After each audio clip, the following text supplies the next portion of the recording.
আমরা দেখছি একটি দল বাংলাদেশের যে সংস্কার প্রয়োজন, বাংলাদেশকে এগিয়ে নেওয়ার জন্য যে সংস্কার প্রয়োজন, সেই সংস্কারের নোট অফ ডিসেন্টের নামে তারা সংস্কারকে বাধাগ্রস্ত করার জন্য চেষ্টা চালিয়ে যাচ্ছে। আমরা দেখেছি তাদের হাতে এখন পর্যন্ত গত ১.৫ বছরে ২০০-র বেশি মানুষ নিহত হয়েছে।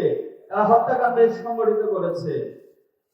যে দল নিজেদের কর্মীদেরকে নিজেরা হত্যা করে, যে দল বাংলাদেশের সংস্কার বিশ্বাস করে না, যে দল বাংলাদেশের ন্যায় এবং ইনসাফ প্রতিষ্ঠিত হোক না চায় না, সে দলকে বাংলাদেশের মানুষ ক্ষমতায় আর দেখতে চায় না।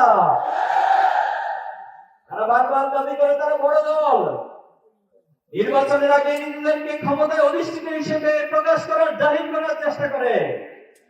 আপনাদের যদি সৎ সাহস থাকে, একটি নিরপেক্ষ, গ্রহণযোগ্য, অবাধ নির্বাচনে অংশগ্রহণ করার প্রস্তুতি নেন।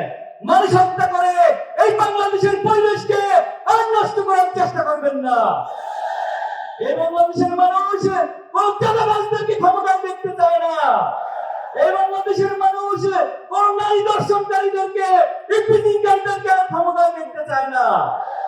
এই বাংলাদেশের মানুষ যারা মানুষের ভোটের অধিকারকে হরণ করে, যারা মানুষের অধিকারকে হরণ করে, ইনসাফকে হরণ করে ক্ষমতায় যেতে চায়, যারা মানুষকে হত্যা করে ক্ষমতায় যেতে চায়, তাদেরকে বাংলাদেশের মানুষ আর ক্ষমতায় যেতে দিবে না। আমরা দেখেছি বিগত সময়ে বাংলাদেশকে বিদেশ থেকে বসে বসে পরিচালনার একটা প্রবণতা লক্ষ্য করা যাচ্ছে অনেকের মাঝে। আপনারা দেখেছেন বাংলাদেশকে কি বিদেশ থেকে পরিচালনা করা যাবে না বাংলাদেশে এসে পরিচালনা করতে হবে? এই বাংলাদেশের মানুষের সাথে, বাংলাদেশের মানুষের সাথে জীবন দিয়ে, রক্ত দিয়ে, বাংলাদেশের মানুষের সাথে পরিশ্রম করে যারাই বাংলাদেশকে করতে জানবে, তাই আগামী দিনে বাংলাদেশের ক্ষমতায় যাবে। দিল্লিতে, পিন্ডিতে, লন্ডনে বসে বসে বাংলাদেশ চালানোর স্বপ্ন দেখবেন না। এটা দিবা স্বপ্নে পরিণত হবে।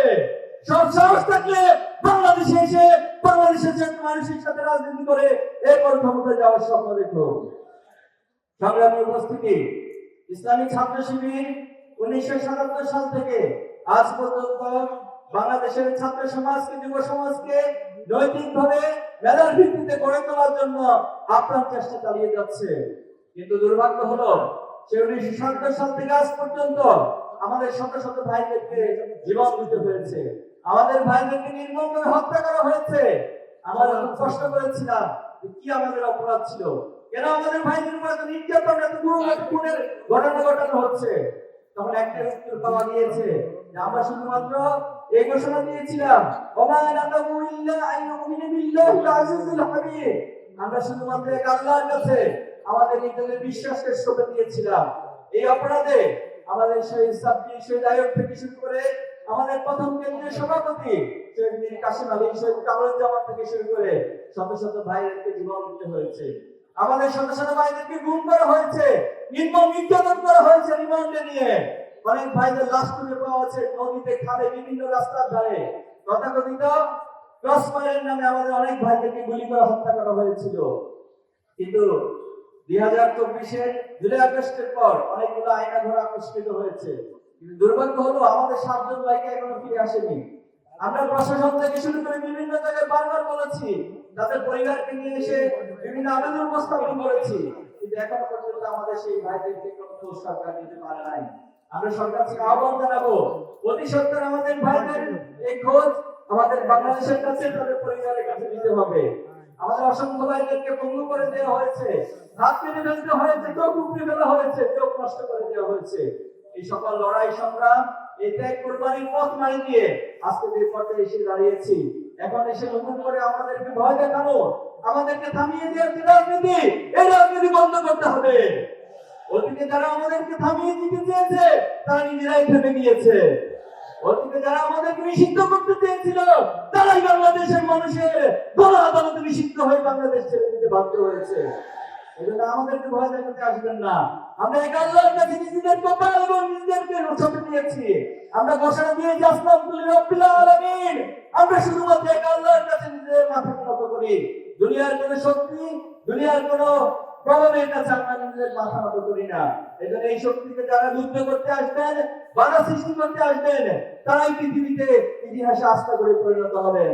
সংগ্রামী উপস্থিতি, অপার সম্ভাবনার এই বাংলাদেশ, এই বাংলাদেশের যে জনসংখ্যা রয়েছে, এই জনসংখ্যাকে জনসম্পদে পরিণত করতে হবে।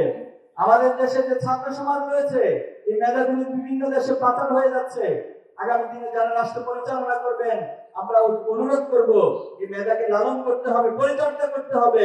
ছাত্র শিবির বিভিন্ন ফেস্টের আয়োজন করছে, সায়েন্স ফেস্ট থেকে শুরু করে বিজনেস কার্নিভাল, নানান আয়োজন আমরা করছি।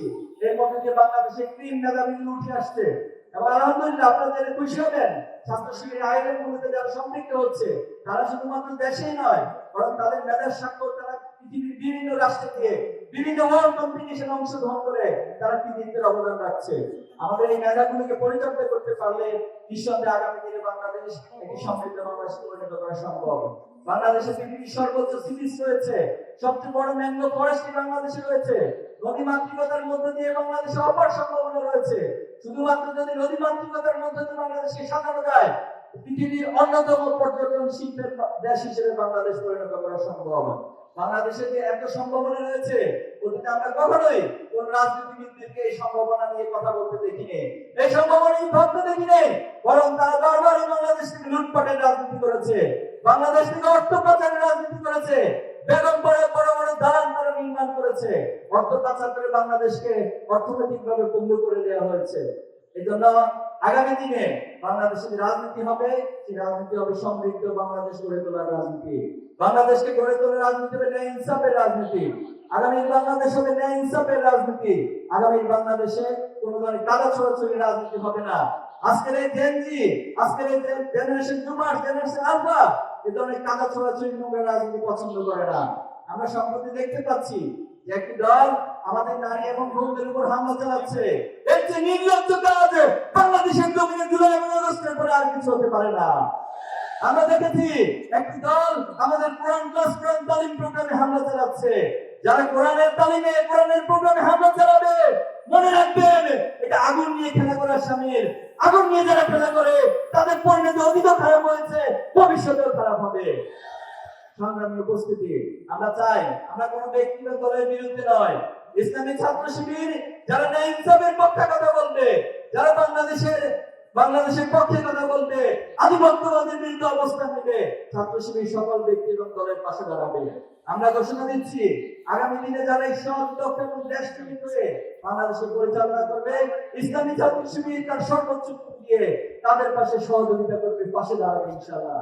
সংগ্রামী উপস্থিতি, আজকে যে ডাক্তার খালেদুজ্জামানের আহ্বানে আমরা এখানে এসেছি, তিনি ইতিমধ্যে এই অঞ্চলে ধানমন্ডি, গোলশান, বনানী, বাসানটেক সহ এই অঞ্চলে অনেক উন্নয়নের তিনি নজির স্থাপন করেছেন।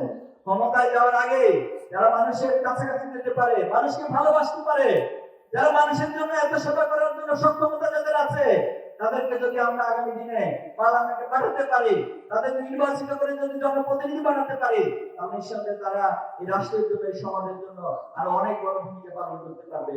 আমরা কি ডাক্তার খালেদুজ্জামানের জন্য সকলে ঐক্যবদ্ধ ভাবে কাজ করতে প্রস্তুত আছি? ইনশাআল্লাহ। তিনি শুধুমাত্র রোগীর সেবা নয়, আলহামদুলিল্লাহ তিনি প্রমাণ করেছেন তিনি সমাজ সেবা এবং মানবতার সেবায় অগ্রগামী হিসেবে ভূমিকা রাখতে সক্ষম ইনশাআল্লাহ। আমরা মা বোনদের উদ্দেশ্যে বলতে চাই, ইসলামের ইতিহাসে মা বোনেরা অনেক বড় ভূমিকা রেখেছে, জিহাদের ময়দানে ভূমিকা রেখেছিলেন এবং ইসলামকে প্রচার প্রসারে, ইসলামের জ্ঞান চর্চায় হযরত আয়েশা রাদিয়াল্লাহু তাআলা ভূমিকা রেখেছিলেন। সবচেয়ে বড় বিষয় হচ্ছে আল্লাহ রাসূল সাল্লাল্লাহু আলাইহি ওয়াসাল্লামের সময় যিনি প্রথম শহীদ হয়েছিলেন, সুমাইয়া রাদিয়াল্লাহু তাআলা আনহা। এজন্য নারী এবং বোনদের যে ভূমিকা, এটা বাংলাদেশের ইতিহাসের প্রেক্ষাপটে আমরা দেখেছি, জুলাই এবং আগস্টে আমরা দেখেছি। ওনারা যেভাবে করে আমাদের ভাই এবং বোনদের পাশে দাঁড়িয়েছেন, ছাত্রদের পাশে এসে দাঁড়িয়েছেন, মায়েরা তার সন্তানদেরকে নিয়ে রাস্তায় নেমে গিয়েছিলেন, অনেকে বিভিন্ন খাবার রান্না করে রাস্তায় আমাদের ছাত্র জনতার কাছে বিলিয়ে দিয়েছে। আমরা বিশ্বাস করি আপনাদের এই প্রচেষ্টা যদি অব্যাহত থাকে, আগামী দিনে আমাদের স্বপ্নের বাংলাদেশে চিন্তা করছি, যে সমৃদ্ধ বাংলাদেশের চিন্তা করছি, আপনাদের ভূমিকার মধ্যে দিয়ে সে বাংলাদেশ বিনিয়োজিত হবে ইনশাআল্লাহ। পরিশেষে আমরা বলতে চাই, আমরা যে অগ্রযাত্রা নিয়ে সামনে এগিয়ে যাচ্ছি, পৃথিবীর কোন শক্তি, কোন সামর্থ্য নাই আমাদের সেই অগ্রযাত্রাকে রুদ্ধ করে দিবে। আমরা আল্লাহর উপর ভরসা করে নিজেদের সকল প্রচেষ্টাকে একত্রিত করে সামনে এগিয়ে যেতে চাই। এই বাংলাদেশের জন্য অসংখ্য জীবন এবং রক্ত দিয়েছে। আমরা চাই না এই বাংলাদেশের জন্য আর কোনো জীবন চলে যাক, আর কোনো মায়ের বুক খালি হোক, আর কোনো সময় নষ্ট হোক। অনেক সময় নষ্ট করা হয়েছে। আসলে সকলে ঐক্যবদ্ধ ভাবে এই বাংলাদেশকে গড়ে তোলে এবং আমরা সকলে কাজী নজরুলের ভাষায় বলি, আমি সেই দিন হব শান্ত যখন উৎপীড়িতের ক্রন্দন রোল আকাশে বাতাসে ধরিবে না। আমরা সেই দিন হব শান্ত এবং যেদিন বাংলাদেশে এমন নেতা নির্বাচিত হবে, এমন প্রতিনিধি নির্বাচিত হবে যাদের পিছনে পিছনে আপনাদেরকে চাকরির জন্য ঘুরতে হবে না, যাদের পিছনে পিছনে ন্যায় বিচারের জন্য আপনাদেরকে ঘুরতে হবে না, বরং অমর শাসনামলে তিনি যেভাবে করে মানুষের অধিকারকে তাদের ঘরে ঘরে পৌঁছে দিয়েছেন, আমরা চাই আগামী দিনে এমন নেতা আমাদের কাছ থেকে উঠে আসুক, এমন নেতা নির্বাচিত হোক যারা তাদের অধিকারকে মানুষের জোর করে পৌঁছে দিবে। আমরা সেই প্রত্যাশা করে এবং আপনাদের সবার জন্য শুভকামনা করে আমার কথা শেষ করছি। বাংলাদেশ জিন্দাবাদ, ইসলামী ছাত্র শিবির জিন্দাবাদ। আসসালামু আলাইকুম।